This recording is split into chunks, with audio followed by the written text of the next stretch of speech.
Bienvenidos una vez más a esta masterclass del Instituto de Emprendimiento Avanzado. Llevamos ya más de 2 meses ofreciendo estas masterclass con acceso abierto dentro de nuestra campaña de recursos online. 2 meses ofreciendo la posibilidad de escuchar a los mejores sobre temas de actualidad, compartiendo con todos vosotros sus amplios conocimientos. Hoy hablamos de la transformación de la empresa en el contexto actual y en el futuro.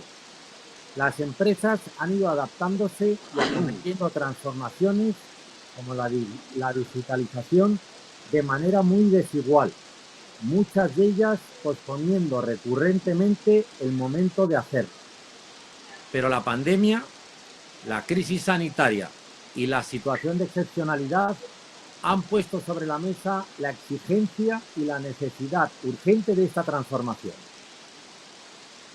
Y para hablar de esto y otros temas sobre los cambios que han de acometer las empresas, contamos con 2 magníficos ponentes, con una dilatada carrera profesional y expertos en la transformación en la empresa. En primer lugar, os presento a Miguel Zancajo, director de Talento y Cultura, director global de Recursos Humanos, con amplia experiencia internacional, que ha liderado procesos de transformación cultural y digital en compañías multinacionales de diferentes sectores. Está claro que el talento en la empresa y una buena política de recursos humanos es fundamental también para el éxito de la empresa. Os dejo con Miguel Zancajo. Y ahora doy paso a nuestro siguiente ponente, Daniel Carnerero. Hola, encantado.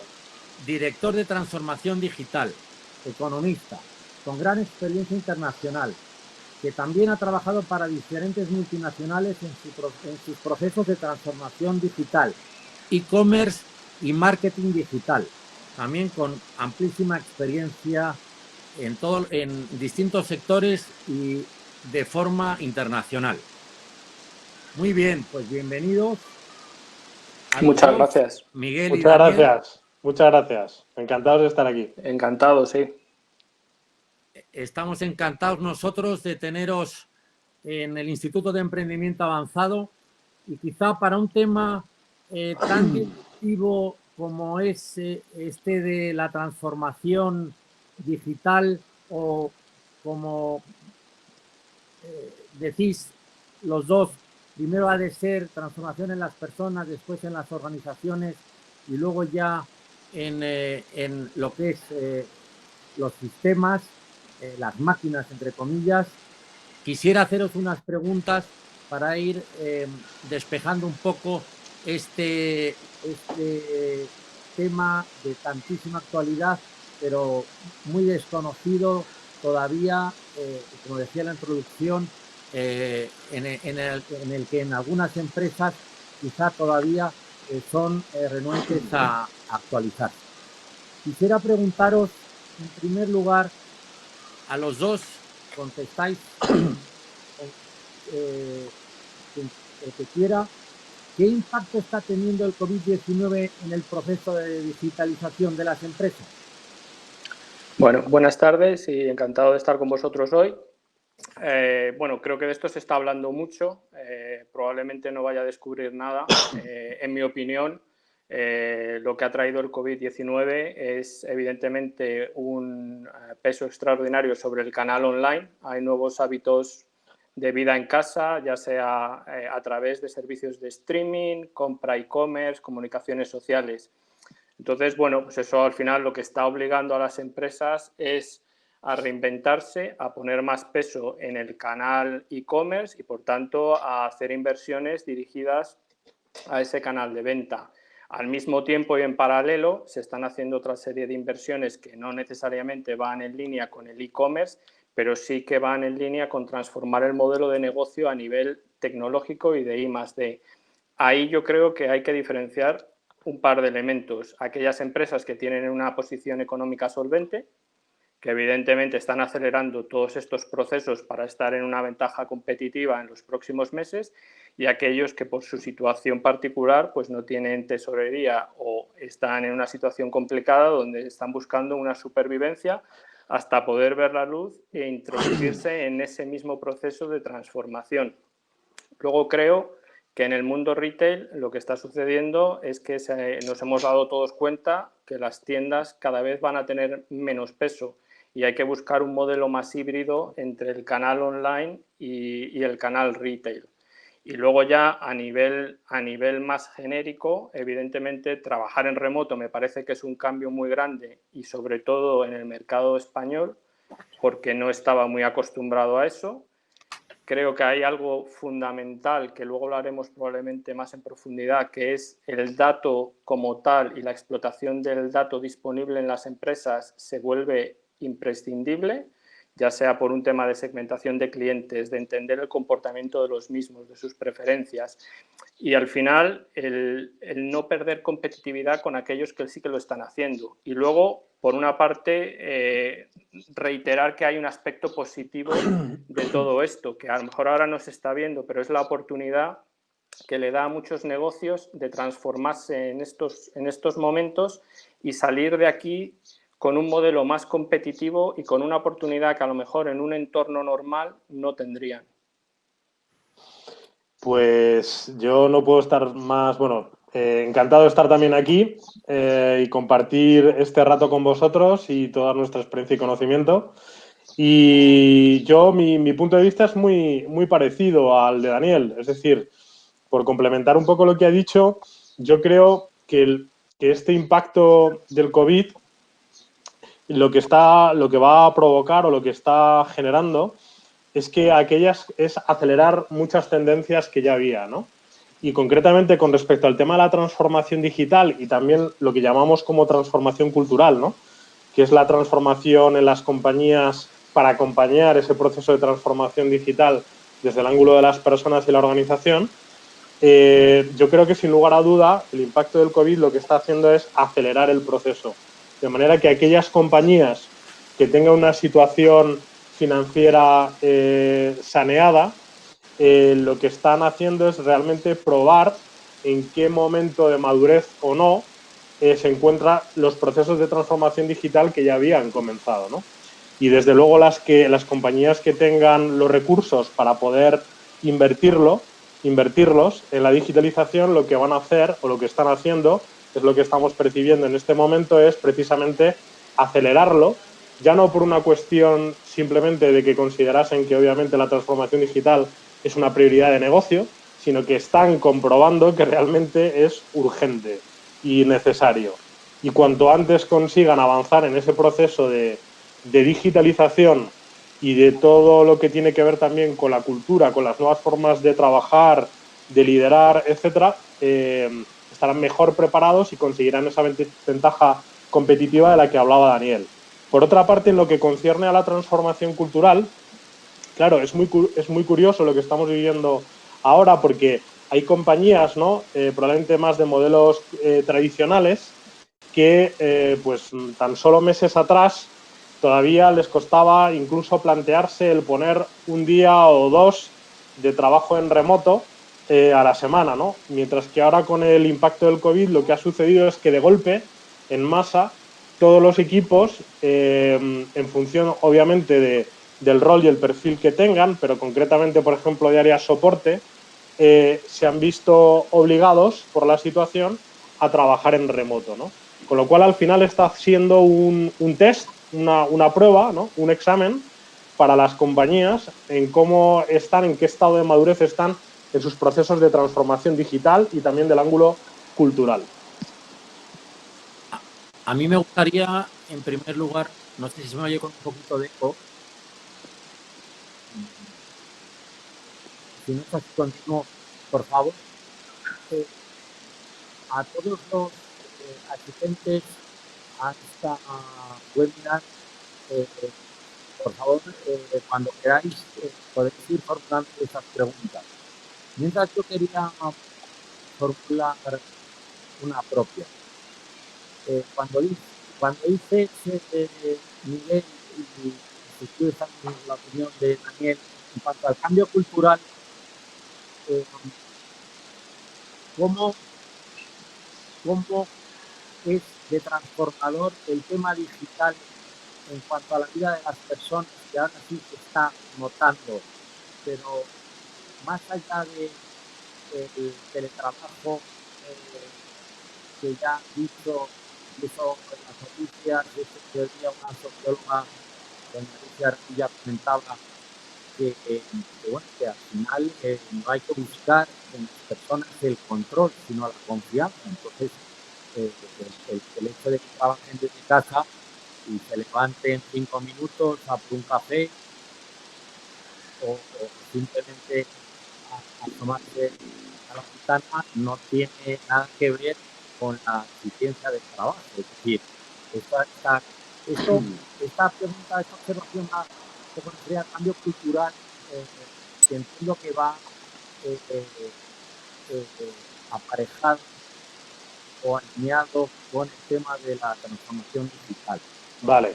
Yo sí, si te parece, Juan Claudio, porque no sé si te han escuchado todos bien, porque se oye con un poco de eco, espero que a mí me escuchéis bien, reformulo un poco la pregunta, ¿vale? Me preguntabas con respecto al impacto de la digitalización o de lo que llamamos transformación digital en lo que concierne al ángulo cultural, ¿no?, de las personas, ¿no? Pues en las organizaciones, en las compañías. El impacto es enorme. Y el impacto es enorme porque al final, es decir, no se puede llevar a cabo con éxito un proceso de transformación digital en una compañía si no trabajamos el ángulo de las personas. Y cuando hablamos del ángulo cultural, hablamos de las formas de liderar equipos. Comentabas, Juan Claudio, muy bien dicho, el tema de la necesidad de confiar en el equipo. Al final, un ejemplo, ¿no?, de la situación en la que nos encontramos ahora, lo que importa es tener muy claramente definidos cuáles son los objetivos, ¿vale?, de cada uno y como equipo, y trabajar para alcanzar esos objetivos y esos resultados a nivel cualitativo y cuantitativo, ¿no? El líder hoy en día, y más con el uso, ¿no?, de las herramientas digitales, lo que debe de hacer es de empoderar al equipo, es decir, ayudarle, facilitarle y sobre todo basado en una relación de confianza hacia el equipo en que alcance esos objetivos mediante el uso de esas herramientas digitales, independientemente de dónde trabaje. Y ahí es donde entra el tema del trabajo en remoto. Con lo cual, al final, no es posible avanzar en un proceso de transformación digital con éxito si no se trabaja también la transformación cultural, desde la forma de liderar equipos, desde el punto de vista de las nuevas maneras, ¿no?, de trabajar, del trabajo en remoto, de tener claros los objetivos, de confiar, ¿no?, en el equipo y de ayudarle a que alcance esos objetivos, ¿no?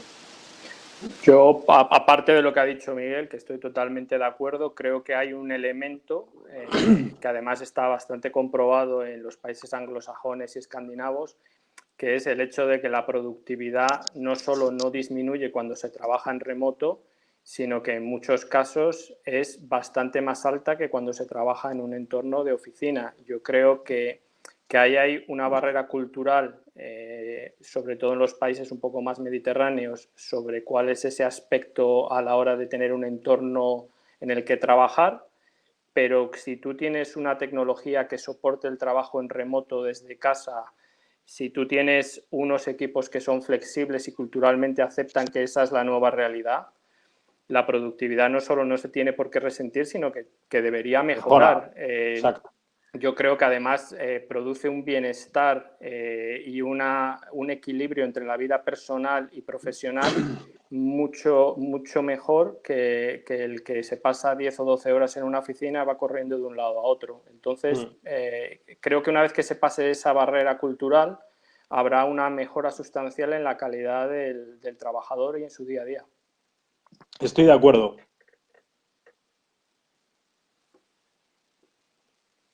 Juan Claudio, no sé si quieres. Sí. Perdonar, sí. No me gustaría dejar de lado esta cuestión que acaba de comentar Daniel, Miguel, en cuanto a la mejora de calidad de vida. En definitiva, eso es eficiencia, puesto que, como acabas bien de decir, Daniel, evita pues los desplazamientos innecesarios. En definitiva, vamos a ganar todos. Desde el punto de vista de polución, las ciudades tendrán también menos desplazamientos y el planeta, pues en cuestión medioambiental, también ganará. No obstante, quisiera hacer, aparte de esta cuestión que no quisiera dejar de lado, simplemente quisiera profundizar un poco más en una serie de preguntas. Mientras van llegando preguntas, por cierto, ya por lo visto se escucha mejor. Me gustaría preguntaros también una pregunta muy concreta. ¿Por qué es necesario llevar a cabo la transformación digital y, como tú decías, Miguel, cultural también? Vale. Bueno, básicamente, o sea, la transformación digital y cultural de la compañía es necesaria llevarla a cabo por una razón muy concreta, ¿no?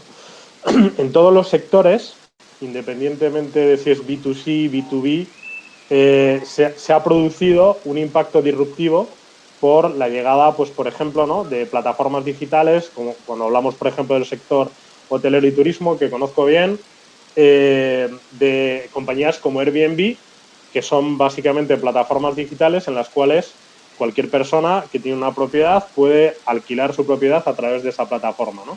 Ese tipo de impacto disruptivo de esas compañías tecnológicas, que las hay en todos los sectores, lo que han generado es la necesidad de transformar los modelos de negocio de las compañías, desde un punto de vista de la necesidad de innovar y desarrollar nuevos productos y nuevos servicios que permita a las compañías ser más competitivas y, sobre todo, seguir creciendo de una forma sostenible, ¿no?, y ganando ventaja competitiva en el mercado. ¿Eso qué genera? Eso genera que las compañías vengan de un modelo más tradicional o menos, se han visto lógicamente obligadas, por decirlo de alguna manera, o han visto una gran oportunidad en la necesidad de invertir en la digitalización de sus empresas. Es decir, en lo que llamamos la transformación digital. Y con ello, en lo que llamamos transformación cultural, que no es otra cosa que trabajar desde el ángulo de las personas para primero dar sentido a la transformación, es decir, explicar el porqué y el para qué de la transformación, algo que parece como muy obvio, pero que muchas veces las compañías, por la urgencia de querer avanzar, se va muy rápido, no se hace la suficiente pedagogía en la etapa inicial y luego hay que volver atrás, porque los líderes de la compañía o los equipos no han entendido cuál es su rol en esta nueva forma de interactuar con el cliente, utilizando las herramientas digitales, aplicaciones o procesos digitalizados del plan de transformación digital como una nueva manera de interactuar con el cliente, ¿no? Que al final el objetivo último es el cliente, es mejorar la satisfacción del cliente, ¿no? Pero para eso hay que trabajar también desde el punto de vista de la mejora de la experiencia del empleado, ¿no? Eso por un lado, ¿no? Luego, por otro lado, muy importante el hecho de que la tecnología no se aborde como un fin, sino que se aborde como un medio, es decir, como un verdadero facilitador del cambio, ¿no?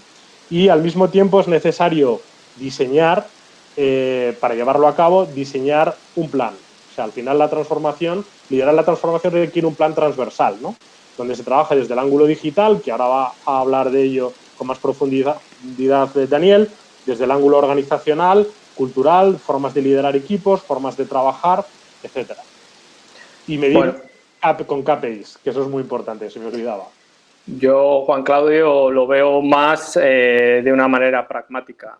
El por qué tienes que aceptar la transformación digital y sacar todo el provecho de lo que eso te pueda traer, lo veo por un tema de supervivencia en un entorno que está totalmente globalizado, cambiante y ultracompetitivo, o por un tema de oportunidad. Es decir, siempre que sucede algo, hay una pequeña revolución o una gran revolución, hay oportunidades para aquellos que no están bien posicionados ganar terreno en su mercado. Sobre el tema de la supervivencia, que la gente dice, bueno, pues es un poco dramático, ¿no? Yo creo que al final, cuando se analiza todo, hay que entender que el consumidor o el usuario cada vez es más exigente. Todos creemos que nuestro tiempo es muy valioso. Entonces, lo que queremos es una experiencia sencilla y rápida, aunque luego eso no lo sea. Por ejemplo, nosotros ahora estamos acostumbrados a pedir en Amazon y que te llegue el libro en 2 horas. Eso antes era totalmente irreal. Nadie se hubiera creído eso hace 10 o 15 años. Tú ahora pagas la comida por una aplicación y en un solo toque con el dedo tienes hecho el pago, que eso es totalmente ilógico con lo que se veía hace 15 o 20 años. Por otra parte, hay que entender a ese consumidor. Quiero decir, ahora estamos todos muy interconectados, todo el mundo tiene acceso a muchos datos y hay que entender a ese consumidor para ponerle tu producto o tu servicio delante. Y luego eso es lo que lleva al facilitador, que es la digitalización. Es decir, la tecnología, como decía Miguel, es un medio, un facilitador para poder llegar ahí. Y luego yo creo que el mercado se ha desarrollado tanto en estos últimos años que han sucedido cosas que a lo mejor antes no se veían. Por ejemplo, no hay mucha fidelidad de marca. La gente se mueve bastante más entre marcas a día de hoy que hace 20 años. Las tendencias son globales. Lo que antes se llevaba en Estados Unidos y a lo mejor a los 5 años se veía aquí, ahora en 3-6 meses lo tienes en tu puerta. Y luego algo que a mí me parece interesante y que se ve, por ejemplo, en el tema retail, en el tema moda, es que, por ejemplo, por primera vez en la historia hay varias generaciones que coinciden en un mismo ecosistema. Es decir, tenemos gente de 60 años que están funcionando en Internet y comprando, con gente de 15 años que están haciendo exactamente lo mismo. Pero muchas empresas están presentando un producto y un servicio muy homogéneo para esas generaciones. Eso al final no es posible, porque lo que puede atraer a una no va a atraer a la otra. Por lo tanto, lo que hay que buscar son formas de que con un producto o un servicio, mediante la personalización o la customización, como se dice hoy en día, puedas llevar a cabo casi el cubrir ese espectro de generaciones que están compartiendo el mercado a día de hoy.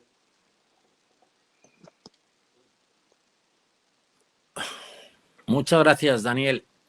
Un comentario, por favor, quisiera haceros, como todavía yo creo que los sistemas no están suficientemente perfeccionados para que el sonido se oiga bien y tenemos, por suerte, oyentes en Sevilla, una oyente en Sevilla, tenemos otra en Dubái, que agradecemos mucho su atención. Además, en Dubái no sé qué cambio de horario habrá. Seguro que Daniel o Miguel lo sabéis. Habéis estado por allí. Sí, pero de memoria no. Quisiera nada más que deciros que, por favor, cuando no vayáis a intervenir, si podéis apagar el micro, porque esto todavía estamos en ello, en la transformación digital. Y por favor, en la línea en la que estáis comentando, ¿cuáles creéis que son las principales palancas para que se produzca esta transformación digital? ¿Qué es lo primero que habría que trabajar? Habéis mencionado que algunas empresas que tienen una posición financiera más holgada han podido acometer esta transformación con mayor antelación. Bien, nosotros, como tenemos, igual que vosotros, sé que Daniel, tú también, Miguel también, un espíritu emprendedor, queremos ayudar también a aquellas personas. ¿Se me oye ahora? Sí, perfecto. Quisiéramos también ayudar a aquellas personas que empiezan, con lo cual no tienen los recursos que una gran compañía, que a lo mejor ha podido tener acceso a la tecnología antes y sobre todo no a la tecnología ya per se, sino a la transformación digital de lo que supone la empresa, es decir, su organización. Incluso un autónomo, si es una sola persona, quizá necesite una formación específica, porque a lo mejor, pongamos el caso, es dentista o se dedica a algún tema artístico. Y aún así, ¿qué palancas necesitan estos dos ejemplos que se me acaban de venir a la cabeza para poder transformar su profesión Su negocio. digital? Es decir, aprovechar lo que es, para que no haya una brecha digital y poder aprovechar las ventajas que produce el tema digital, que no sé si lo digo bien. Vale. Yo... Acordaros del micrófono, por favor. Vale.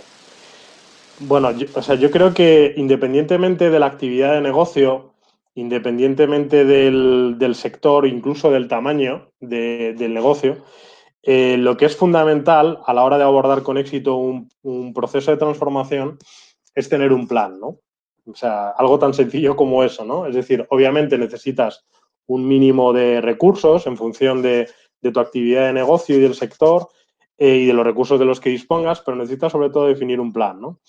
Un plan que generalmente debería estar estructurado en tres, digamos, niveles o etapas fundamentales. Uno, en explicar a tu organización, sea más pequeña o más grande, ¿vale?, cuál es el propósito del proceso de transformación que vas a llevar a cabo, ¿no? Es decir, qué es lo que pretendes conseguir, cuál es la visión, ¿no? Por otra parte, fundamental el hacer pedagogía a aquellas personas que forman parte, ¿no?, de los equipos de tu organización o los líderes, si es una organización un poco más grande, de tu compañía, del por qué y el para qué es necesario abordar ese proceso de transformación para que lo hagan suyo. Y ayudar a trabajar ese cambio de mentalidad y reducir ese nivel de incertidumbre que en ocasiones la transformación digital genera, ¿no?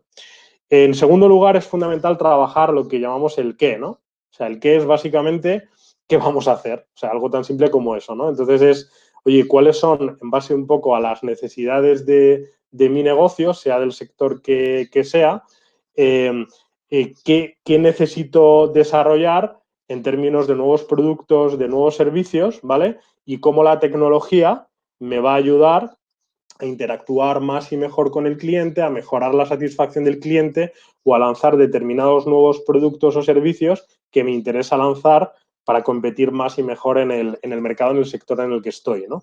Por lo tanto, ahí necesitas, en ese sentido, identificar esas prioridades de negocio, identificar qué tecnologías o herramientas digitales o aplicaciones digitales vas a desarrollar para conseguir, digamos, ese objetivo de desarrollar nuevos productos, nuevos servicios y generar una ventaja competitiva. Necesitas pensar también en tu modelo de organización, es decir, cuál es el modelo de organización que tengo hoy, es el que necesito mañana para abordar el proceso de transformación con éxito, qué perfiles necesito tener dentro de la compañía, evaluar si esos perfiles los tienes ya, pues estupendo, pero necesitas que trabajen con un rol concreto, con objetivos, con KPIs que te permitan medir el impacto, ¿no?, en términos de calidad relacionado con la satisfacción del cliente y del empleado y del avance del proceso. Y luego lo que es el modelo de gobierno, ¿no? Es decir, cuáles son las personas que van a formar parte de ese equipo que va a liderar la transformación y a impulsar el cambio tanto desde el punto de vista digital como desde el punto de vista cultural o organizacional, ¿no? Y por último, la madre del cordero, que es el cómo, ¿no?, que es donde la mayor parte de las compañías, es donde está el verdadero aprendizaje, ¿no?, en cómo ejecutas ese proceso de transformación, ¿no? Al final necesitas trabajar desde ángulos diferentes, ¿no? O sea, un plan de transformación tiene que tener un eje ligado a lo que es la transformación cultural, las nuevas formas de liderar equipos, las nuevas formas de trabajar, todo esto mediante el uso de las nuevas herramientas digitales, aplicaciones o plataformas digitales, ¿no? Necesitas también trabajar el ángulo de la escalabilidad, es decir, digitalizar procesos para hacerlo muchos más sencillos y más ágiles, apoyados en herramientas digitales o plataformas digitales, y para poder crecer de una forma más ágil, más rápido. Necesitas el tercer eje, que es el eje de la excelencia operacional, que básicamente son definir KPIs acorde a los objetivos que buscas con la implementación y el impulso de ese proceso de transformación digital, que generalmente suelen ser tres tipos de KPIs, ¿no? KPIs de calidad, que fundamentalmente es el NPS cliente, NPS empleado, o sea, medir la satisfacción cliente y la del empleado mediante el uso de esas nuevas herramientas digitales. Eficiencia, que es reducir costes, y tiempo, que es reducir tiempos para trabajar de una manera más ágil, tomando decisiones basadas en datos, etcétera. Y por último, el cuarto eje, que es el de la innovación, que es básicamente, al final, todo esto lo haces ¿para qué? Para hacer evolucionar tu modelo de negocio, desarrollando nuevos productos, nuevos negocios, con la oportunidad que te brinda la tecnología para ganar una ventaja competitiva en tu mercado, ganar más cuota de mercado, incluso a veces por una cuestión de mera supervivencia, ¿no? Entonces depende de la situación de la compañía y del sector. Pero esas son, digamos, las 4 fases clave que debe tener un plan de transformación. Bueno, yo, si te parece, Juan Claudio, te digo un poco cuáles son las palancas que creo que son importantes y luego un poco a colación de la pregunta que era si tengo un negocio pequeño, podemos hacer un ejemplo y no sé si Miguel me ayuda y conseguimos llevarlo a cabo, ¿no? Entonces, a nivel genérico para todas las empresas, como Miguel bien decía, creo que hay un tema de cultura interna y de talento, ¿no? Entonces, al principio, todo esto surge porque hay un compromiso del Consejo y del CEO de que va a haber un cambio y que ese cambio, además, tiene que ir cayendo en los distintos estratos que haya en esa empresa. Sin eso, realmente fracasas el 80 o el 90% de las veces. Luego tienes una captación de talento y además tienes una formación continuada, no solo de ese talento que viene nuevo, sino de la gente que ya tienes en tus equipos. Y luego a esos equipos además hay que darles autonomía, tienes que crear equipos que sean mucho más ágiles, que sean más flexibles, que sean multidisciplinares. El tema de la jerarquía al final va a cambiar también mucho, se va a aplanar. No va a haber esa pirámide tradicional que estamos acostumbrados a ver en muchos negocios grandes que quizás estén sobredimensionados. Y luego hay un elemento de transparencia, donde se comunica bien, donde todo el mundo tiene claro cuáles son sus objetivos, donde además los equipos saben cómo impactan en esos objetivos del negocio. Es decir, no hay unos objetivos de negocio que vayan por un lado y luego un trabajo de los equipos por otro, sino que todo, digamos, está aunado en un único esfuerzo. Y luego, como te decía antes, la explotación del dato como el epicentro en la toma de cualquier decisión que haya en el negocio y, sobre todo, unida a una mejora en la experiencia de usuario, que realmente es lo que te asegura que tu negocio sea viable, porque todo esto se habla mucho de teoría, pero realmente se trata de que tu negocio sea sostenible a medio y largo plazo. Y una vez que tengas todo eso, puedes empezar a ver qué tecnología quieres. Si quieres estar en la nube, si quieres un sistema flexible, si tiene que ser escalable, si le vas a poder meter Big Data, si tienes que tener perfiles X, Y o Z. Pero todo eso tiene que ir alineado un poco a la necesidad de tu negocio. Y una vez que tienes esa tecnología te facilita el cambio de los procesos. Es decir, ahora ya tienes todas las herramientas para llevar a cabo un cambio de procesos que vaya más al detalle, ¿no? Es cosas que son del día a día que al final se tienen que ajustar a tu nueva realidad. Y luego, explicando un poco sobre los negocios pequeños, yo creo que prácticamente todo, de alguna manera, se puede digitalizar. Y yo lo veo en un ejemplo tonto, porque además, como veréis, no lo uso mucho, que son las peluquerías. Entonces, pues bueno, tú vas a una peluquería y dices, bueno, pero ¿qué cultura interna y talento necesitan? Bueno, tienen una serie de empleados, tienes un gerente y ese gerente tendrá que tener compromiso con el negocio de que va a cambiar su modelo, ya sea que sea una cadena o que sea una o dos o tres. Si ese compromiso no está ahí, no vas a ningún sitio. Y luego, evidentemente, tienes que saber si los empleados que tú tienes están dispuestos a hacer ese cambio y tienen la mentalidad correcta para acompañarte en ese cambio cultural que vas a llevar a cabo. Porque al final, si tienes 3, 4 o 10 peluquerías, evidentemente no puedes estar en todas al mismo tiempo. Y luego tienes que tener claro cuáles son tus objetivos como negocio y cómo cada peluquería dentro de tu estructura o red de peluquerías te va a ayudar a cumplir esos objetivos. Y luego, evidentemente, tienes una serie de datos que tú conoces, o unas experiencias, y basado en que tienes X años de historia con esos negocios. Y luego puedes decir, bueno, pues ahora el COVID-19 me impide tener revistas, me impide tener X personas porque mi espacio está limitado a 3 o a 4 en un momento dado. Entonces, a partir de ahí empiezas a trabajar en, bueno, yo me tengo que asegurar que tengo un sistema de cola, hay un sistema digitalizado, es decir, yo tengo que pedir reservas, que se puede hacer a través de una página web que no cuesta mucho. Yo tengo un sistema de mensajería donde, oye, pues si voy tarde con un cliente y sé que el siguiente ya va a ir tarde, ¿por qué necesito que la persona esté esperando en la puerta de la peluquería cuando media hora antes ya le puedo decir, oye, vamos tarde, tu hueco de las 4 a 6 ahora es de 4 y media a 6 y media? Y luego a partir de ahí decides cuál es la experiencia de usuario. Si tu usuario está acostumbrado a leer revistas y eso se considera como algo esencial, pues bueno, a lo mejor tienes que tener un iPad por cada estación de trabajo donde a lo mejor tengas conexión a revistas de manera virtual o a lo mejor tengas una creación de contenidos específica para las peluquerías, porque con un modelo de suscripción a día de hoy por poco dinero tienes cubierto prácticamente lo mismo que tenías antes cubierto con periódicos y revistas. Entonces, yo creo que es un tema más de analizar cuál es tu modelo de negocio, dónde aportas valor y cuál es ese viaje de usuario a través del proceso que tú tienes montado y cómo añades valor poniendo tecnología y entendiendo la nueva dinámica que hay en el mercado. No sé si tiene sentido mi ejemplo y Miguel quiere comentar algo. Sí, sí, yo creo que has puesto un ejemplo buenísimo. De hecho, estaba pensando en este momento el ejemplo de un hotel, ¿no? Independientemente de que sea un hotel pequeñito, mediano o grande. Un hotel donde entran clientes y lo conozco muy bien porque he trabajado en el sector muchos años.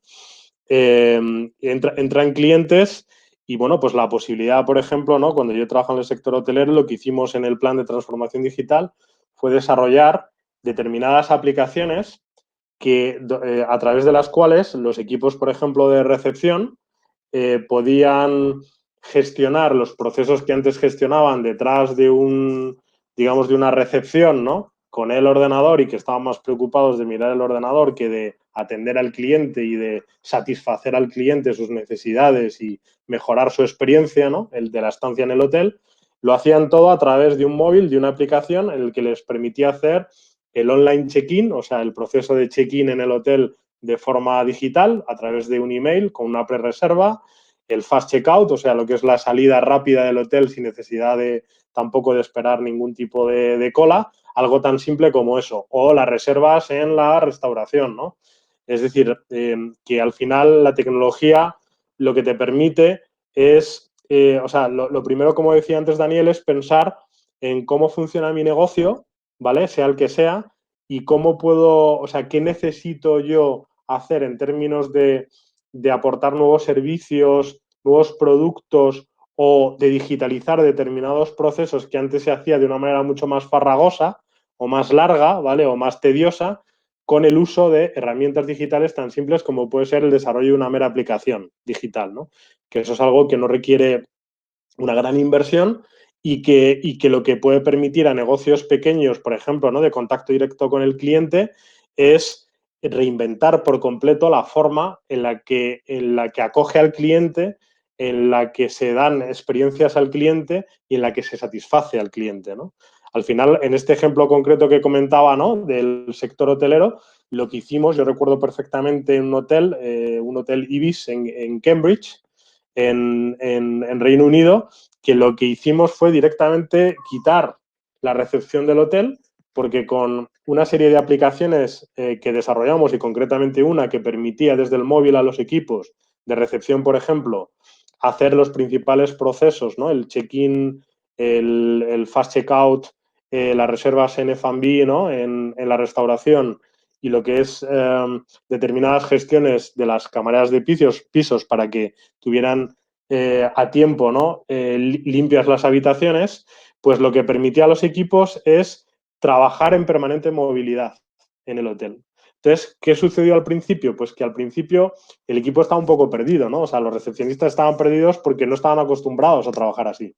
Y el cliente cuando llegaba al hotel y no veía recepción decía, ¿pero dónde tengo que ir, no?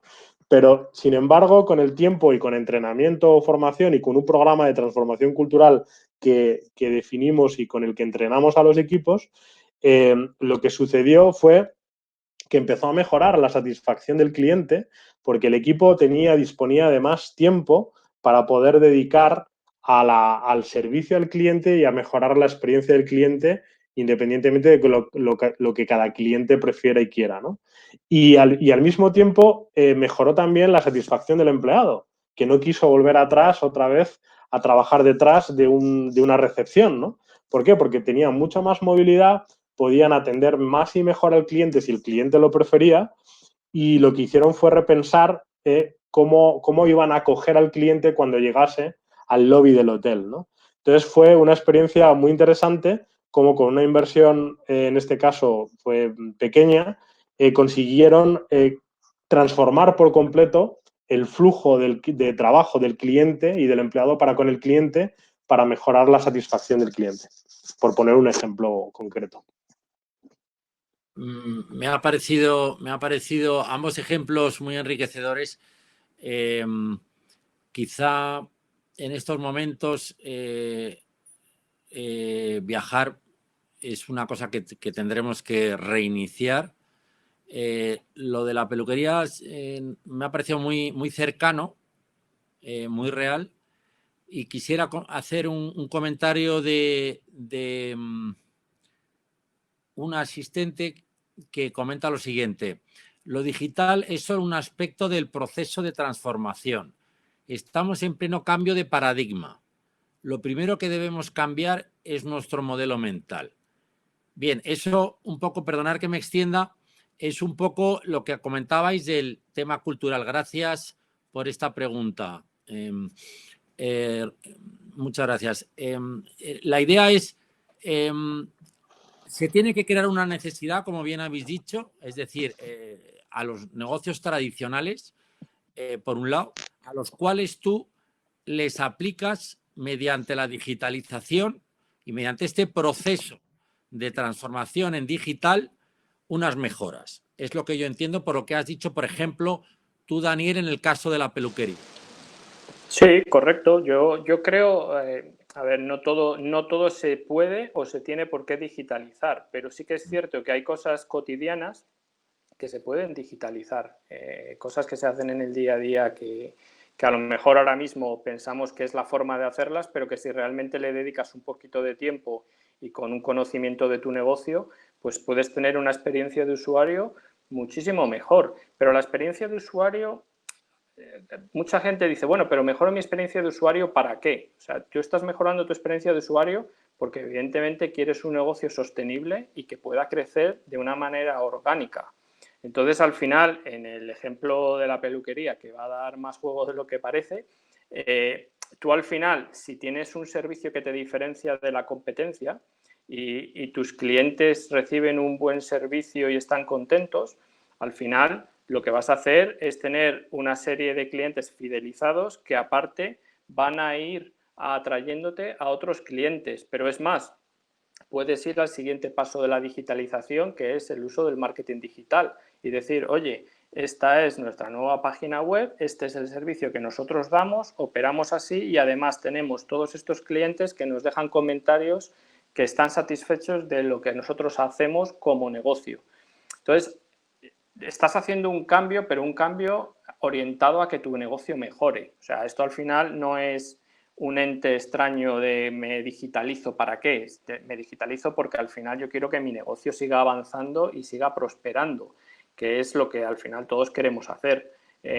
Por eso, bueno, yo creo que sí que es un cambio de paradigma, creo que es una obligación por el COVID-19, pero creo que es una oportunidad para negocios que a lo mejor a día de hoy no son punteros en sus sectores o negocios pequeños que tienen una base de clientes reducida, pues para darse una oportunidad de crecer esa base de clientes o incluso de atraer nuevos clientes en los que nunca habían pensado. Si no os importa, gracias, Daniel. Miguel, un poco en esta línea, me gustaría empezar de abajo arriba, un poco en el espíritu este que os comentaba de emprendimiento. Si no os parece mal, voy a formularos otra pregunta, en este caso de un muy querido antiguo alumno.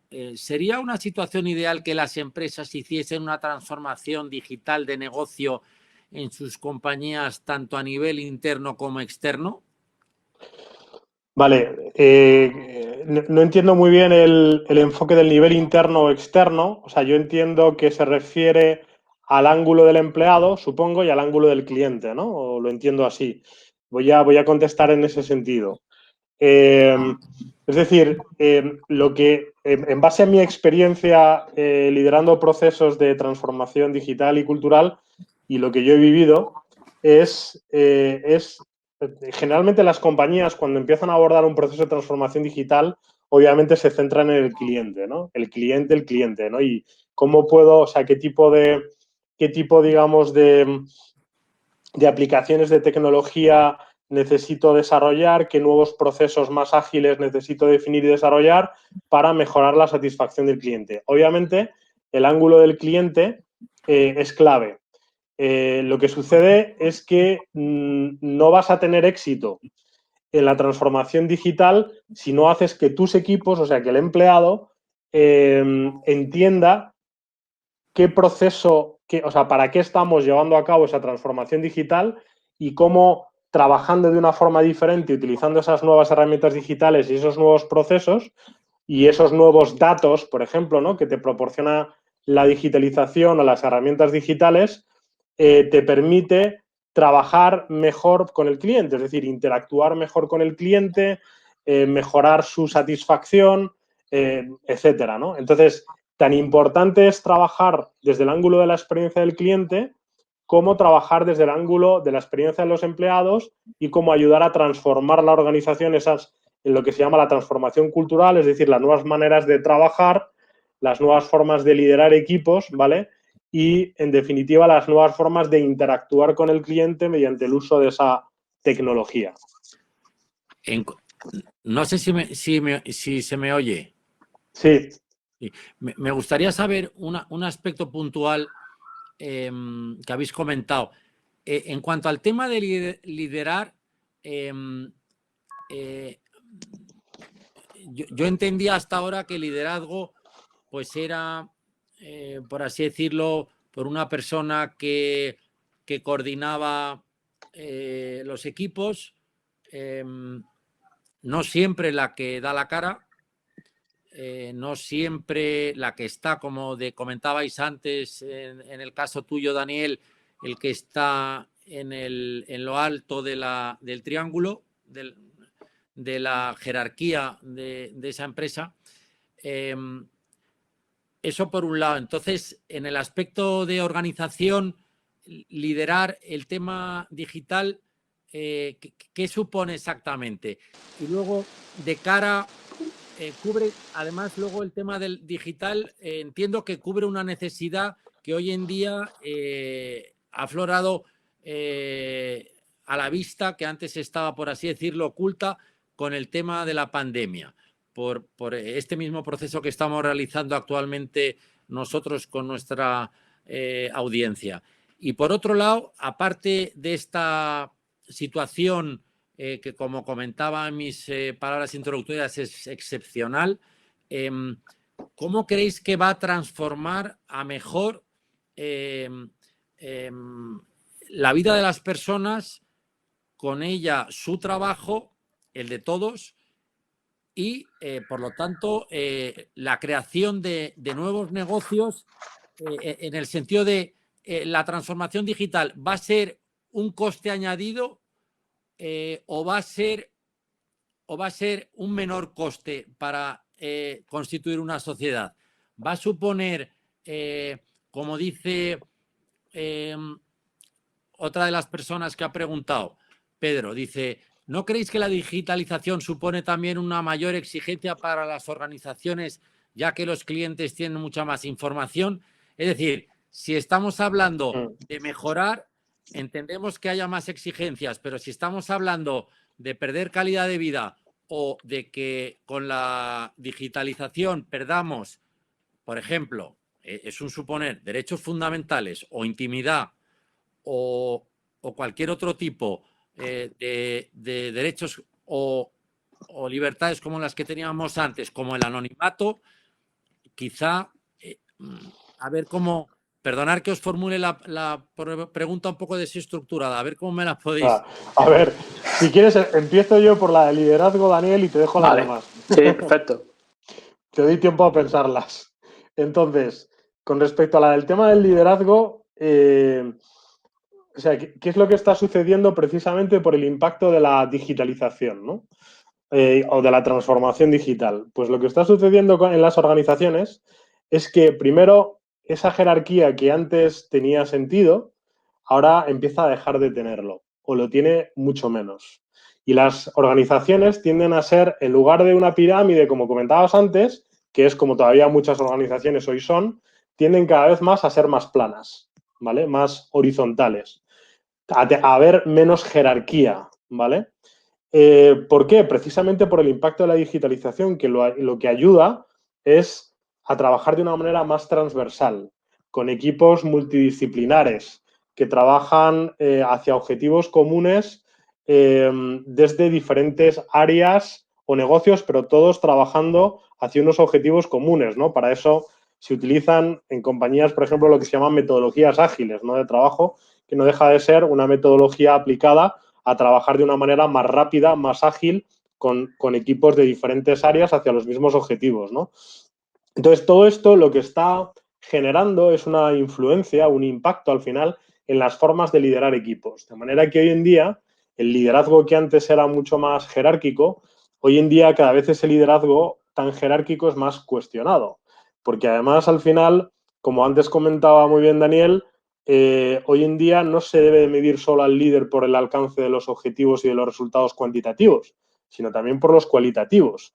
Y ahí entra también el atraer talento. Es decir, en un proceso de transformación digital, la compañía necesita atraer mucho talento, y no solo hablo de a nivel digital y tecnológico, sino en otras áreas de expertise funcional, para poder avanzar con éxito.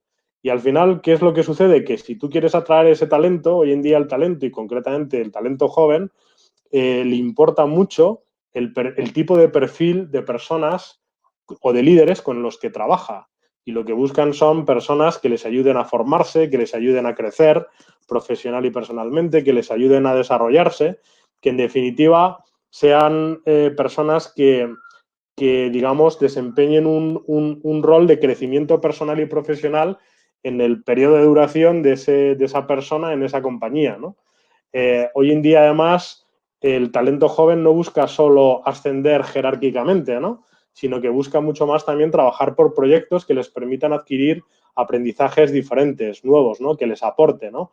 Que les llene la mochila de experiencias que luego puedan utilizar pues, en otras compañías, ¿no? Por ejemplo.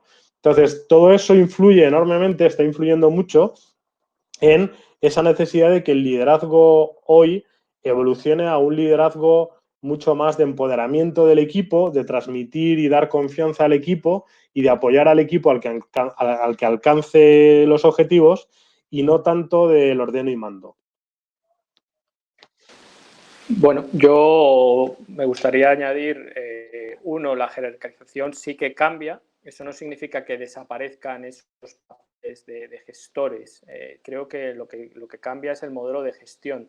Al tener equipos multidisciplinares, lo que necesitas son gestores que vayan más por proyectos en determinadas áreas que el hecho de que tengan en sí un área y los proyectos vayan, por ejemplo, por el área de logística o el área de marketing, sino que ahora tú vas a tener proyectos que a lo mejor son multifuncionales, vas a tener un gestor que va a tener esa capacidad de gestionar esos equipos y esos equipos van a estar compuestos de gentes de distintos departamentos.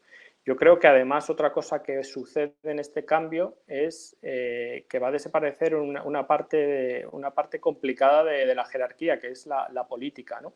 Ahí también va a desaparecer el hecho de que ya se tenga que tomar decisiones de manera ágil y por el beneficio del negocio y no tanto por un elemento político, ¿no? De satisfacer ciertos egos o de tener cierto estatus. Sobre el tema de qué sucede en la parte de arriba de la pirámide, yo creo que la parte de arriba de la pirámide es esencial en el hecho de que el compromiso hacia esa digitalización, ya sea tecnológica, cultural o ambas, tiene que ser total por parte de la gerencia de la empresa. Es decir, si tú no tienes ese compromiso al más alto nivel, eso nunca va a funcionar. Entonces, más allá de que sean expertos o no en digitalización o tengan conocimientos de tecnología o de cambios culturales, yo creo que lo que tienen que tener claro es que el paradigma del negocio tiene que cambiar para adaptarse a una nueva era. Y siempre y cuando estén en esa línea y apoyen esos cambios, lo que tienen que hacer es buscar gente que sea experta en hacerlo. Que, bueno, pues hay un número de profesionales en el mercado, o los hay en otros mercados que seguro que están encantados de venir a España, que tienen esa experiencia y que van a aportar su know-how y su talento.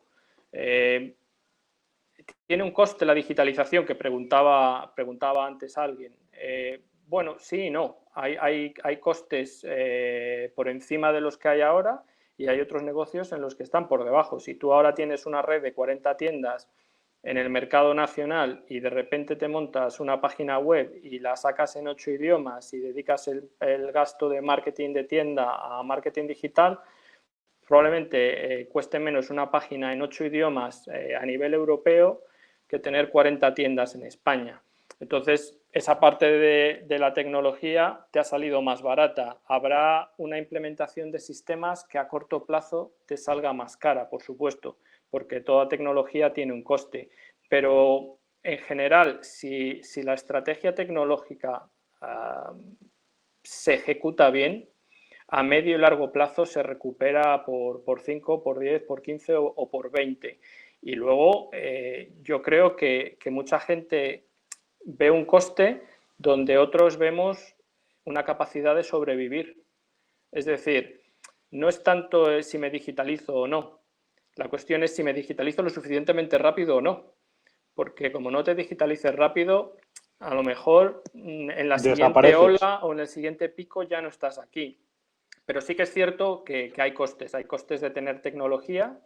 En muchos casos son insignificantes. Hay sistemas de contabilidad para páginas e-commerce que valen $120 mensuales y hacen absolutamente todo y son maravillosos. Y hay costes de tecnología, como puede ser una plataforma de e-commerce de Salesforce, que valga muchísimo más y tú tengas que entender como negocio si es lo que tú necesitas, que aquí hay otra cuestión de fondo, es decir, yo qué tecnología necesito para mi modelo de negocio. Si yo tengo un negocio que vendo accesorios y donde tengo, no sé, por poner algo, 10.000 pedidos al año, yo no necesito una plataforma que esté hecha para gestionar 1 millón de pedidos. ¿Por qué voy a pagar por algo que yo sé que nunca voy a poder usar? Es decir, tú tienes que entender cuál es tu dimensión como negocio, a dónde quieres ir, dejar sitio para poder escalar y dimensionar tu negocio, pero no irte a lo mejor que hay en el mercado cuando tú sabes que eso realmente no es lo que tú necesitas. Es decir, hay que ser también coherente como en cualquier otra área de un negocio. Me gustaría por favor, en este aspecto que habéis comentado, insistir. ¿Por qué? Pues porque hasta ahora nos comprábamos un ordenador y bueno, a nivel usuario, pues bueno, un poco lo que nos vendían, por así decirlo. En el caso que acabáis de comentar, sí nos gustaría que desde el punto de vista de cualquier persona que vaya a iniciar una actividad profesional, quizá el estudiante pues sí tiene acceso a una base de datos de una bibliografía, por ejemplo, de una plataforma online de su universidad, como tenemos nosotros en el Instituto de Emprendimiento Avanzado.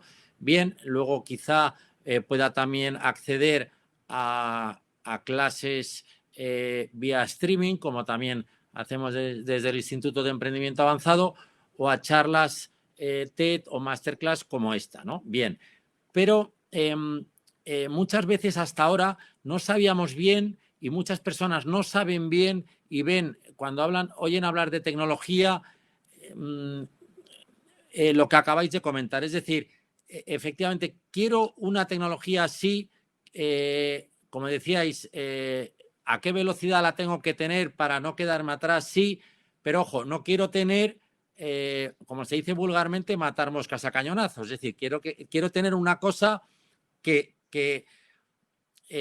hecha a medida para mi negocio, independientemente de que pueda crecer mi negocio.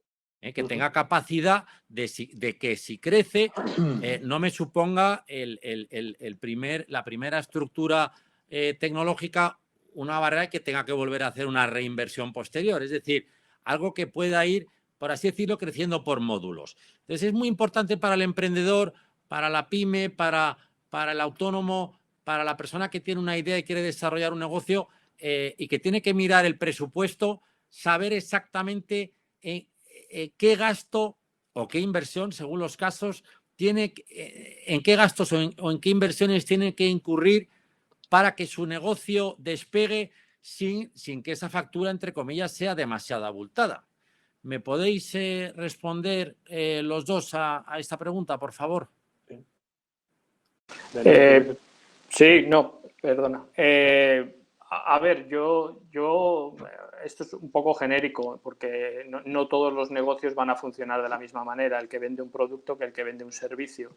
El que vende un producto, por poner un ejemplo, hoy en día te puedes montar una plataforma de e-commerce en Shopify por prácticamente nada y menos.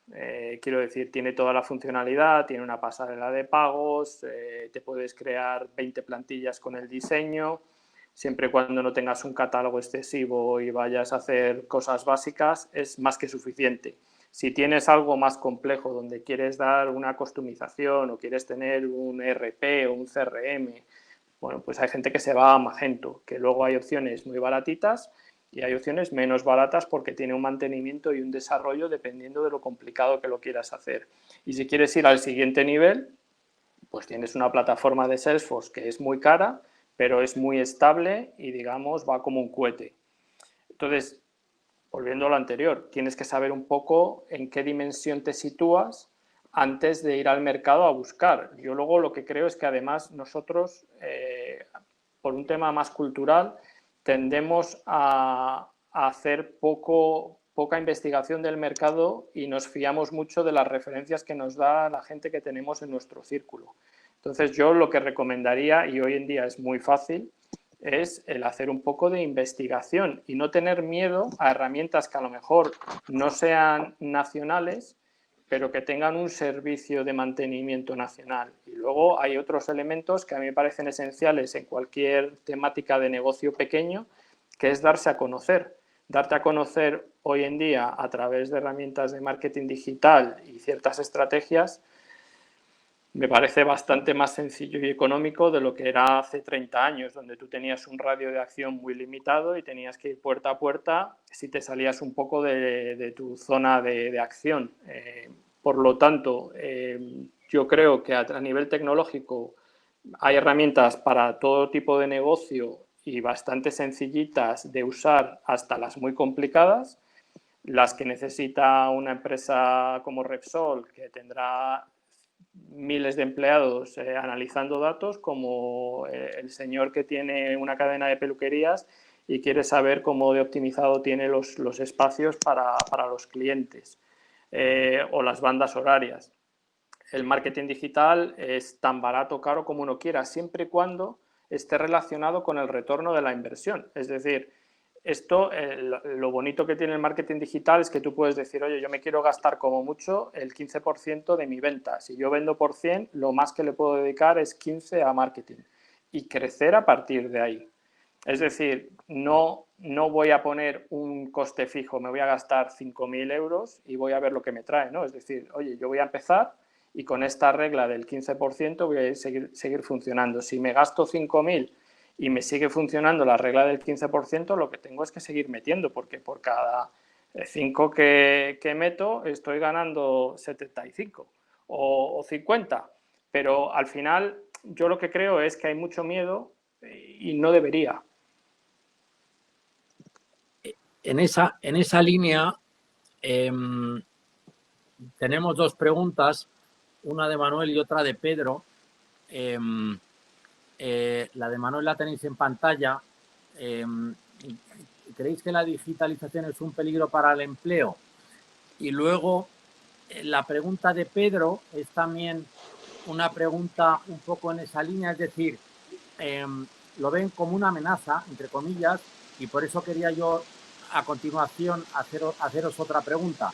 La pregunta de Pedro es: somos uno de los países más envejecidos del mundo. ¿Qué soluciones tenemos para digitalizar a nuestros mayores? La tercera pregunta que yo quería hacer al hilo de estas dos primeras es: vosotros como especialistas, como expertos, ¿podéis hacer llegar a nuestra audiencia que la digitalización no es una amenaza, es algo que incluso nuestros mayores que empezaron con la televisión en blanco y negro y con la radio, ahora mismo les puede suponer una mejora cualitativa, de calidad de vida, de acceso a nuevas soluciones de ocio, a nuevas soluciones de empleo, como pregunta Manuel, ya que Manuel lo ve como un peligro para el empleo. En definitiva, la digitalización, en el caso español, en el caso de España, ¿traerá más empleo o lo destruirá? A ver, yo, si por responder a las tres preguntas más o menos están muy relacionadas, intentar responder, yo creo que debemos de intentar ver y de ver la digitalización como una oportunidad más que como una amenaza, ¿no? Es decir, la digitalización, en función de cómo se... Hay un tema que es clave, ¿no? Para precisamente que esa, entre comillas, posible amenaza se convierta en una verdadera oportunidad, y es la formación y el desarrollo, ¿no? Es decir, la oportunidad de aprendizaje tan enorme que nos brinda la digitalización, ¿no? O sea, yo puedo poneros el ejemplo concreto, ¿no? De empresas en las que he trabajado, donde algo que es muy fácil de digitalizar son todos los procesos que son, digamos, estándar, ¿no? Estandarizados, ¿no? Por ejemplo, el cálculo de nóminas, ¿no? Pues a través del desarrollo de herramientas digitales, de lo que es un proceso de robotización, es algo que es muy, muy fácil de automatizar y que la tecnología te ayuda a hacer ese cálculo de nóminas, por poner un ejemplo concreto, en lo que es la interacción con los organismos públicos, ¿no? Por ejemplo, de la seguridad social, pues de una manera mucho más ágiles porque son procesos repetitivos, ¿no? Mecánicos. Entonces, ahí un ejemplo concreto, ¿no? De cómo poder abordar con éxito un proceso de transformación digital sin que eso suponga una pérdida de empleo, pues fue el formar a personas dentro de ese equipo en desarrollo de código, en desarrollo del software que necesitábamos para poder digitalizar ese cálculo de la nómina, ¿no? Automatizar ese cálculo de la nómina, ¿no? De manera que ahí es un ejemplo muy concreto, muy claro de cómo a través de formación se puede, de formación en este caso, en un tema muy concreto que es el desarrollo de código para robotizar, se puede ayudar a transformar determinados roles, ayudar a que determinadas personas desarrollen esas capacidades, esas competencias digitales y tecnológicas y puedan evolucionar en el desarrollo del trabajo que realizan, ¿no? En su rol. De esa forma se evita una pérdida de empleo y lo que haces es invertir en la empleabilidad de la gente, en la empleabilidad de los equipos, ¿no? Es decir, hoy en día sabemos que hay en España, solo en España, tengo aquí apuntado el dato, necesidad de 3 millones, ¿vale? De perfiles digitales. O sea, las compañías necesitan una cantidad ingente de personas, estamos hablando de 3 millones de personas que tienen que tener conocimientos en determinadas tecnologías y competencias digitales, porque las compañías grandes, medianas e incluso pequeñas las necesitan para el impulso de esa transformación digital de la que hablamos. Imaginaos la oportunidad enorme que eso brinda para una persona que quiera formarse en esas competencias digitales y tecnológicas para poder, digamos, bien sea encontrar trabajo, bien sea no perder su trabajo, bien sea evolucionar en el rol y en la función que desempeña. O sea que yo creo que tenemos que verlo como una oportunidad, pero como todo en la vida requiere inquietud, requiere iniciativa, requiere esfuerzo y requiere, quiero decir, el tener la voluntad de formarse. Bueno, yo también quiero ver lo positivo y decir que es una oportunidad. Creo que cuando se pregunta cuál es el efecto neto sobre el empleo en España, realmente nadie puede decir a día de hoy si es positivo o negativo, porque creo que es muy pronto. Lo que sí que creo es que se van a destruir muchos empleos por la automatización. Eso se ha visto ya en los procesos de las empresas de automoción, donde evidentemente se han robotizado las líneas de producción y se han perdido muchos trabajos, pero al mismo tiempo, y como bien decía Miguel, se están creando una enorme cantidad de nuevos trabajos digitales, ya sean de análisis de datos, de e-commerce, de marketing digital, gente que programa. Es decir, el efecto neto es difícil. Y luego creo que hay un componente también que no se habla mucho, que es el efecto neto a nivel global. es decir, no tanto en España, sino a nivel mundial, porque tú al final tienes una serie de sectores sobre los que trabajas y una serie de empresas y verticales en los que eres muy fuerte y otros en los que no.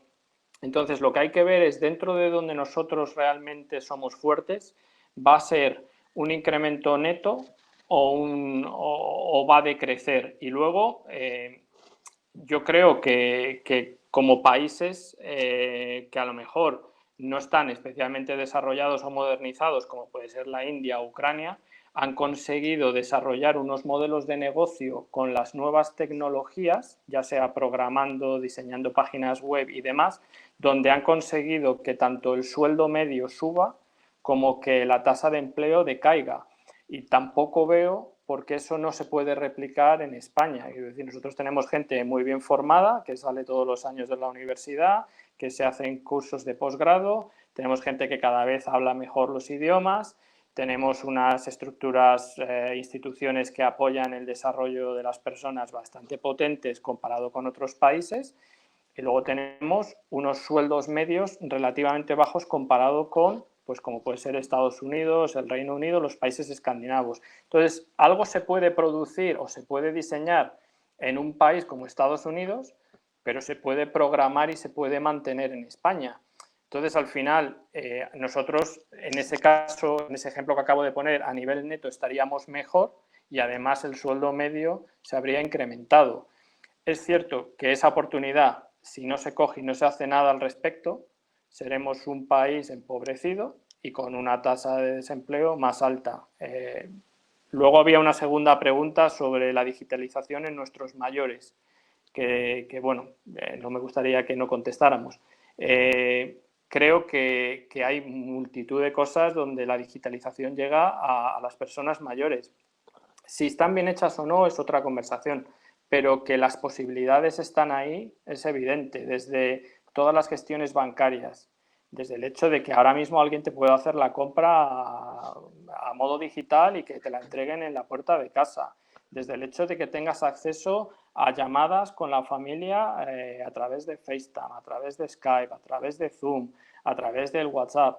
Quiero decir, la tecnología ha facilitado muchísimas cosas alrededor de la digitalización de nuestras personas mayores y las familias.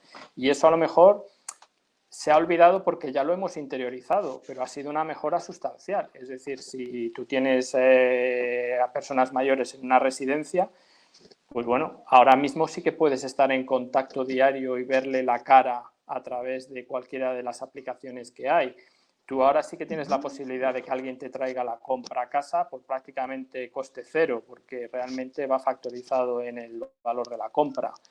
Quiero decir, ha habido muchas mejoras y va a haber muchísimas más mejoras. A partir de ahora, yo creo que se va a ver mucha mejora en temas de salud, donde va a haber mucha más videoconferencia, donde va a haber formas de testear ciertas cosas, donde al final, desde la comodidad de casa, vas a tener acceso a muchas cosas para las que antes pues, te tenías que coger un autobús, un metro, un taxi, y al final eso sí que eran barreras físicas y difíciles de sobrellevar para una persona mayor, que ahora con la digitalización, pues oye, se sobrelleva mucho, mucho mejor.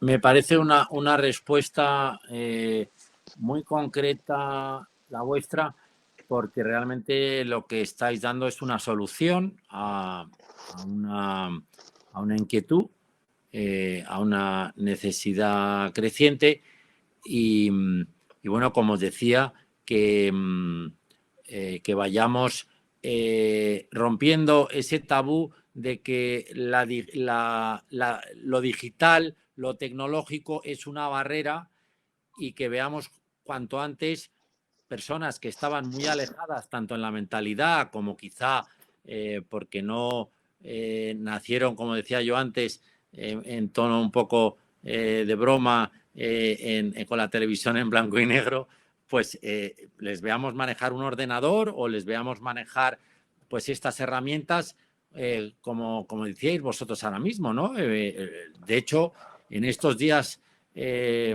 tan difíciles para todos, pero sobre todo para aquellos que han sufrido directamente esta pandemia, ¿por qué no decirlo? Las tecnologías han supuesto para muchos pacientes un alivio, porque eran el contacto que tenían con su familia, porque para no contagiarse, las familias no podían ir a verlos. Luego, entonces, el único contacto que podían tener era a través de la tecnología. Luego, entonces, eso sí, claramente, desde mi punto de vista, cubre una necesidad que yo creo que, como bien decíais, está interiorizada y no la habíamos detectado, pero está interiorizada porque es muy reciente, últimas 4 o 5 semanas, 3, 2 semanas, y porque además, nos ha causado tanto impacto esto que ha ocurrido que, claro, que no nos ha dado tiempo a realizarlo. Pero vosotros, que sí tenéis más recorrido en este ámbito, sí, lo veis venir y claro, lo habéis detectado. Entonces, sí me gustaría, no quisiera abusar mucho de vuestro tiempo, para ir terminando, que pudierais, por favor, vuestros conocimientos, aplicarlos como estáis haciendo hasta ahora en esta webinar a casos concretos, a necesidades concretas, a que no supongan una barrera, a que sea una cosa amigable la tecnología, como decíamos antes, que no haga falta comprarse un gran ordenador de una gran marca para tener un servicio que igual otro ordenador con menos marca, con menos, entre comillas, y perdonar la palabra o la palabreja, parafernalia, te dé el mismo servicio. En el ejemplo que ponías al principio, Daniel, yo me estaba acordando de las listas de espera. Es decir, claro, con una buena, algo que no sea extremadamente caro, y que sea, no necesariamente que tenga que ser una cadena sino un solo establecimiento. ¿Cómo la digitalización puede ayudar a un solo establecimiento sin que tenga por qué ser una cadena y a lo mejor no tenga ninguna necesidad de escalar? Simplemente quiera llevar su negocio con más holgura, con más eficiencia. Eso sí, llegar a todas las personas a las que quiere llegar, porque, por ejemplo, sea un negocio de barrio, o sea un negocio de nicho, o sea un negocio localizado en una zona geográfica determinada. En definitiva, ese tipo de necesidades que a lo mejor, por poner el último ejemplo, que si no me extiendo mucho, pues un queso de Galicia, pues que no lo conoces, pues tener la oportunidad desde Madrid de conocerlo y que a lo mejor la digitalización ayude a que una persona como yo, que a lo mejor no sabe buscar en el lineal de un supermercado con la suficiente sagacidad, pues conozca la existencia de ese queso gallego que además hacen unos artesanos en un pueblo remoto del interior de Galicia. Y os dejo. Gracias. Bueno, muchas gracias por la pregunta. Y bueno, a ver, yo creo que tecnología hay para todos y todo tipo de negocio. Yo referido un poco a los negocios de barrio que hablabas tú, o el sistema de listas de espera para una peluquería o para un supermercado, para una tienda de conveniencia, o incluso para una tienda de ropa.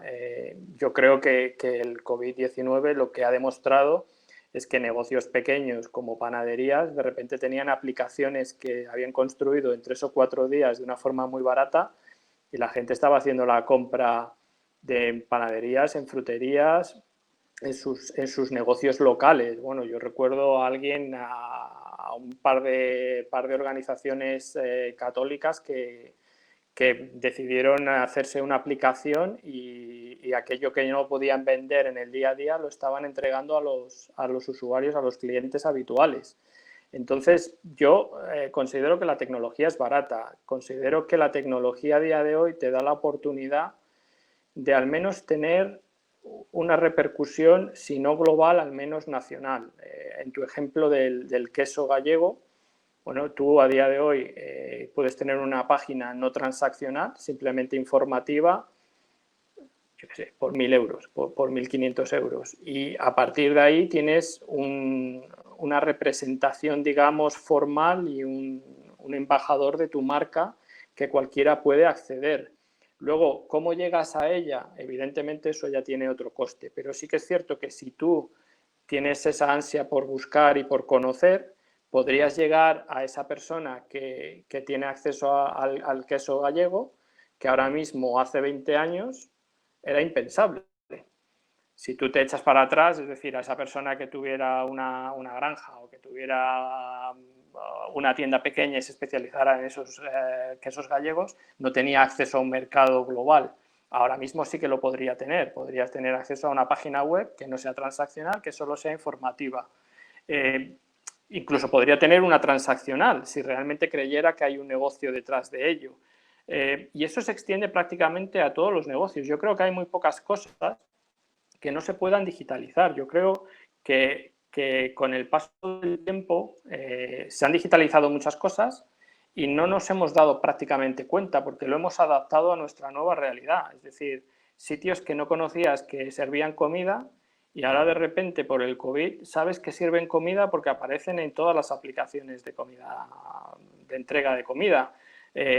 Otra cosa que ha cambiado y ha revolucionado un poco el mercado, ¿no? Que son las redes sociales. Ahora de repente oyes cosas que hace 5 años se hubieran pasado totalmente desapercibidas porque tienen un eco y una magnificación que se da por las redes sociales y digamos esa repercusión que tiene gente retuiteando o gente diciéndole que me gusta. Bueno, ha cambiado y lo que pasa es que nos hemos acostumbrado. No nos damos cuenta porque es parte de nuestro día a día. Y como eso, hay muchos negocios que se han digitalizado. Lo que pasa es que tampoco nos hemos dado cuenta porque ha sido gradual y ha ido en el día a día. Y hay muchas empresas que han cambiado su forma de trabajar. Yo recuerdo cuando llegó el COVID-19, había grandes empresas que ya estaban teletrabajando 2 y 3 semanas antes de que hubiera un estado de alarma. ¿Por qué? Porque tenían los equipos tecnológicos, tenían una cultura que les permitía hacerlo y tenían unos sistemas de comunicación que les permitía seguir trabajando en remoto. Bueno, es cierto que la mayoría no estábamos en esa situación, pero probablemente en 6 meses todo el mundo esté en esa situación en la que podamos teletrabajar sin que nos afecte en nuestro día a día la productividad. Y luego, sobre todo, creo que la digitalización va a ayudar a la mejora en el equilibrio entre tu vida personal y tu vida profesional. Yo creo que si eres selectivo, que es muy difícil, porque es verdad que somos impactados por infinidad de anuncios, infinidad de promociones, infinidad de oportunidades, siempre y cuando nosotros seamos capaces de abstraernos un poco de eso, vamos a tener un equilibrio mucho mejor del que hemos tenido en el pasado. Y creo que van a surgir muchas oportunidades que ahora a lo mejor no somos capaces de ver, pero que con la digitalización van a ser parte de nuestra normalidad en los próximos 5 o 10 años. Sí, yo simplemente por añadir, o sea, estoy totalmente de acuerdo con lo que ha explicado Daniel y además, bueno, resaltar que de hecho estos 2 meses y medio que llevamos tan duros, la realidad también es que nos están demostrando y a las compañías les está sirviendo para hacerse un autoexamen, ¿no?, de cómo están con respecto a sus procesos de transformación digital, pero desde, como comentaba Daniel, la pequeña panadería, frutería o carnicería, ¿no?, que reparte a domicilio y tiene una aplicación donde te permite elegir los productos que quieres y de una forma muy sencilla, ágil, intuitiva, los pides y te los envían a casa, como desde las grandes cadenas de supermercados, donde han demostrado que aquellas empresas, ¿no?, que tenían un mayor grado, digámoslo así, de omnicanalidad, ¿no?, o sea, de lo que es sus plataformas de e-commerce vinculadas a lo que es sus plataformas físicas o logísticas, pues les ha permitido vender más, mejor, dando un mejor servicio al cliente y en menos tiempo. Y de hecho, esas compañías ahora van a salir reforzadas de esta situación de examen a las que se han visto sometidas con el COVID, ¿no? Con lo cual, yo creo que el tema de la digitalización, sí o no, o sea, eso ya obviamente creo que estamos todos convencidos de que es necesaria y que es una oportunidad. Lo que es importante es ajustarla a las necesidades de cada uno de los negocios, sea un pequeño negocio, una compañía mediana o grande, ¿no? Y bueno, Y en ese sentido es una cuestión, digamos, de identificar esas prioridades, esas necesidades en términos de negocio y de ver desde el punto de vista tecnológico y desde el punto de vista cultural qué es necesario hacer, ¿no? Con lo cual, en ese sentido, aunque no nos quede mucho más tiempo, también, por supuesto, que Daniel y yo estaremos encantados, sin ningún tipo de compromiso, de escuchar y de ayudar a quien lo necesite de una forma altruista, ¿no? Muy bien, muchas gracias. Quisiera haceros, muchísimas gracias, Miguel y Daniel. Quisiera haceros las dos últimas preguntas, por favor. Desde Sevilla, Cristina Eras, todo tiene ventajas e inconvenientes. ¿Qué desventajas tiene la digitalización? ¿No creen que la seguridad digital es el tema más difícil y costoso en este proceso? Gracias. Sí, perdona Cristina que hizo la pregunta antes y evidentemente nos despistamos y no se la contestamos. Bueno, la digitalización tiene riesgos. Sí, imagino que como todo tiene sus riesgos. Para empezar, como os decía antes, estamos sobreexpuestos. El nivel de impactos que recibimos de ofertas, promociones, contactos. Cada vez que estás en una página web te están traqueando los movimientos, tienen acceso a tus preferencias, saben qué tipo de ropa te gusta, saben qué comes. Bueno, eso creo que es un trade-off, como dicen en Estados Unidos, que para tener acceso a un servicio muy personalizado, antes hemos tenido que dar parte de nuestra privacidad en base de datos. Y por eso yo digo siempre que los datos son muy importantes y con ello va asociado de alguna manera una pérdida de tu privacidad. Quiero decir, es cierto que tenemos servicios mucho más personalizados para cada uno de nosotros, pero porque saben mucho más de cada uno de nosotros y eso sí que tiene un peligro. Luego el otro peligro es el de la ciberseguridad. Evidentemente nosotros tenemos ahora nuestros datos pues, en una serie de aparatos, empezando por el teléfono móvil donde la gente carga sus tarjetas de crédito y luego evidentemente hay muchos medios en los que usamos esos medios de pago. Entonces el hecho de que todo eso sea seguro, pues bueno, algo que parece fácil de decir no es tan fácil de hacer porque al final hay muchas interacciones entre muchos elementos y en la tecnología sí que es cierto que siendo muy robusta, en algún caso ha fallado y fallará. Esto es un poco como cuando se cae un avión es muy visible, pero es cierto que se caen muy pocos comparado al número de coches que tienen un accidente. Es decir, sí que hay riesgos y hay riesgos grandes, pues de invasión de privacidad, de que haya un robo de datos, de que tu identidad sea usada de una manera ilegal, pero creo que también hay muchos beneficios que habría que ver si compensan o no. Eso ya es una decisión muy personal. Sí que es cierto que a día de hoy hay pocas opciones de mantener tu privacidad con el número de páginas web y de comunicaciones que recibimos, porque al final haces ya cosas instintivamente que no te estás dando cuenta, están compartiendo tus datos y tus acciones y tus preferencias con terceros. Sí me gustaría deciros a todos que bueno, nosotros desde el Instituto de Emprendimiento Avanzado a través del FAST MBA estamos tratando primero de impulsar el reemprendimiento porque lo consideramos que ahora es la fase en la que nos encontramos con los efectos de esta terrible pandemia, que primero han sido una catástrofe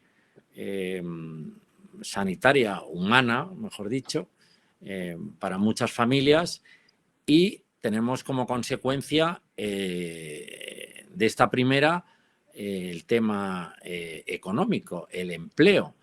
Entonces, sí nos gustaría con vosotros presente apoyar, como habéis dicho, la formación y apoyar la idea que nosotros incluimos en nuestra formación desde el Instituto de Emprendimiento Avanzado, que con las herramientas adecuadas se puede reemprender, incluso, como yo he intentado preguntaros antes, desde cero, no con muchos medios. No estamos hablando desde el punto de vista de cambiar de empresa o irnos a una multinacional, sino como el ejemplo que ponía antes, que es el primero que me ha venido a la cabeza, porque sabemos que España es un país muy rico en cultura, por lo tanto en gastronomía, en turismo, y que también hay mucho talento, como vosotros habéis mencionado, y por lo tanto ese talento tiene que ser canalizado.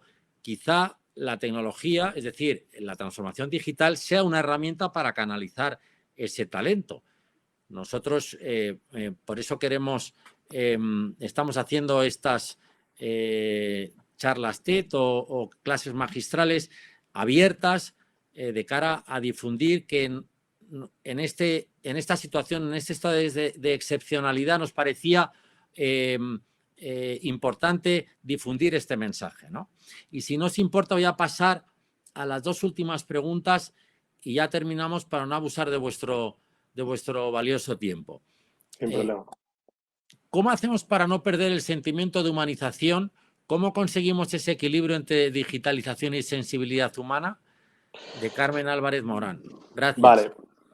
Pues muchas gracias por la pregunta, Carmen. Y bueno, pues voy a darte mi punto de vista al respecto, ¿no? Es decir, como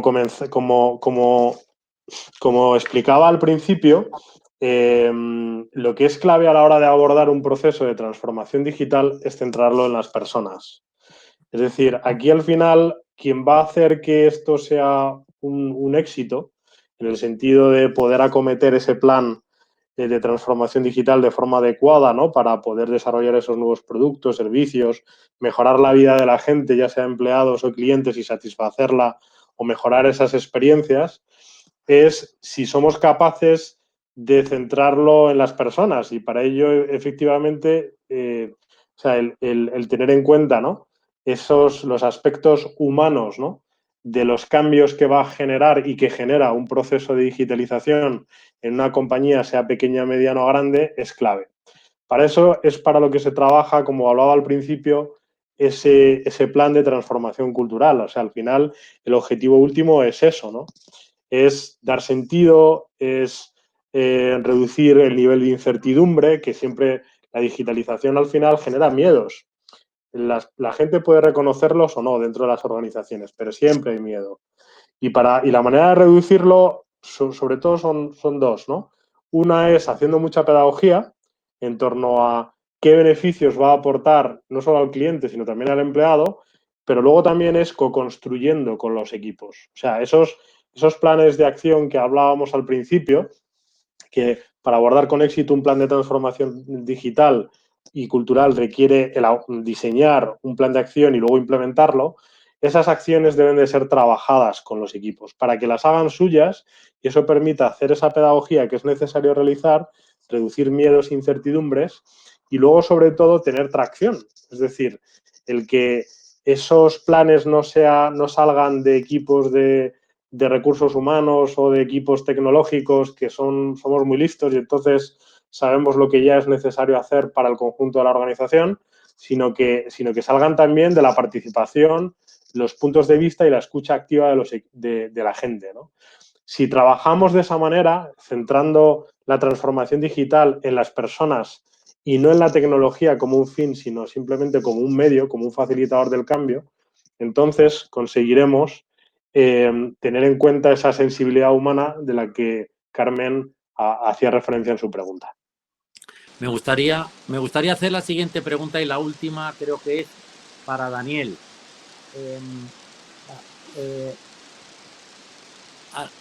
Soy trabajadora social y las atenciones a familias en crisis a través de videoconferencia ha sido realmente cercana y muy humana. He podido apoyarlas a cualquier hora incluso. Esta pregunta es de doña Virginia Tobar Martínez. Muchas gracias. Sí, bueno, esto lo hablábamos antes y como Virginia, pues yo creo que comenta, ¿no?, su experiencia. Es cierto que en esta crisis del COVID-19, donde pues, nos hemos confinado, la tecnología como facilitador y como medio de integrarnos un poquito mejor y de hacer las comunicaciones más sencillas, pues nos ha permitido hacer cosas que hace años eran impensables. Y además, un poco a colación de lo que tú decías, o alguien preguntaba antes, ¿cuál es el coste de la digitalización? Si tiene un coste. Bueno, yo creo que en este caso FaceTime, WhatsApp, Zoom y otras aplicaciones son a coste gratuito, aunque no hay nada que sea a coste gratuito, porque como hemos hablado, evidentemente tienen acceso a tus datos y a los patrones de comportamiento y por lo tanto tienen información y estás dando parte de tu privacidad. Pero es cierto que la tecnología ha apoyado situaciones que han sido muy duras, que han hecho más llevaderas y que van en el buen sentido de lo que queremos ver como digitalización tecnológica y cultural. Es decir, un poco también lo que contestaba Miguel a la pregunta de Carmen. Es decir, si tienes esa parte humana y tienes esa mejora en la calidad de vida y en la interconexión entre personas y el hecho de poder compartir experiencias, pues ahí se produce un positivo. Yo creo que Carmen también antes se preguntaba relacionado con toda esta digitalización y esta masificación de tecnología que hay, se pierde un poco el lado humano, que yo creo que era también un poco lo que venía a decir, ¿no? Nos estamos pasando de ser demasiado analíticos, demasiado digitales, estar muy centrados en el dato, que estamos perdiendo parte de esa humanidad que deberíamos de tener. Bueno, hay riesgo de eso, pero también creo que hay un periodo de ajuste. Sí que es cierto que cuando digitalizas todo y transformas todo en tecnología y todos hablamos de datos y eres solo un dato o un número en una lista, sí que es cierto que hay una deshumanización del proceso. También creo que eso se va a ajustar. Creo que eso está pasando ahora con temas de sostenibilidad, con temas de, bueno, pues de cambios climáticos, con temas de ayudas. Yo creo que la tecnología bien usada puede humanizarnos mucho más y creo que mal usada nos puede convertir en tiranos.